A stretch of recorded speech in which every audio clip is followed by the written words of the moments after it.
This is my chicken's house. It's like a palace for 3 little chickens. They've got an enormous pen as well. They've got an area behind there and it goes behind the trees, and then they've got an area in front which is all grass. Plenty of places to shelter and shade from the sun and also from the rain. This is Mark III and we bought it. I bought it on prelove.com, some advertising there, and we raised it up onto concrete and built a frame around it and a roof on top of it, and we've even got a drain pipe on it. It's not completely complete yet, but it's good. And what I would always advise with your chicken pens, this one does not.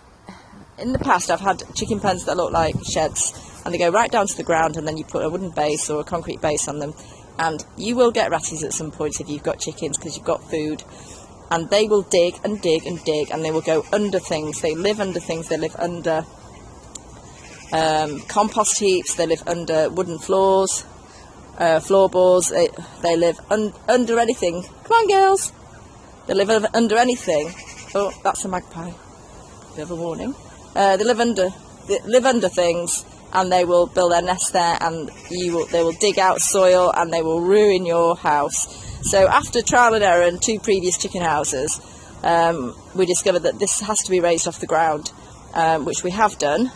So they can't dig under anything, and if they do, they're digging nowhere. They can't live under it. And I'm just going to go inside and show it to you. So we just put some netting on the sides and pinned it on. It's got 2 side opening doors. This is the front door, which we leave on a latch for them, so they can get out in the morning, because they're in a secure pen anyway. So what we do is we just open the door up. And there is how they get in. You go up the ramp, up the ramp, up the ramp, in the hole. And here's an opening that we made at the front. And inside, you probably can't see, but there is a shelf raised up, and I have partitioned it into 3 because Molly seems to like to take 2 bed spaces up. So they've now got their own little bedrooms, and they jump in there and they go and lay eggs, and they also go to sleep in their palace. There's a little sign above the door with their names. I have had more chickens in the past, but at the moment I've got 3, and they're all ex-battery hens. Worked hard, and now it's their retirement time. So we put a little shelf on this side that they sometimes jump on. There's loads of rubbish on it at the moment. Let's go outside. We've built a door here to go outside the pen. And the pen has got high netting around it, 6 foot probably. And then under this tree I've put lots of straw for them to go and sit on. It's raised up.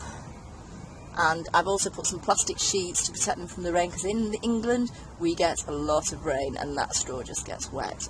And they don't mind this plastic sheeting, but my previous chickens didn't like it. But they don't mind it, so they keep dry. The straw keeps relatively dry. Then they've got a little run here where I put the food under. They've also got 2 feeders here. These are brilliant feeders. They're called emperor feeders. And if you haven't got rats or other animals that will nick your food, you can just fill these up with 20 kilograms, 25 kilograms of food, and just leave it, and then your chickens can just eat at leisure. And just go back and show you the pen itself. This is their pen. Obviously over time, you can see the perimeter there. Over time you accumulate wood and bits of buildings, but they've got shelters here which they like to go in. And it gets flooded, so I put some pallets down there to walk. There's another door entrance there. But it's kind of evolved, this pen, as we've decided. Well, I've decided what I want in it.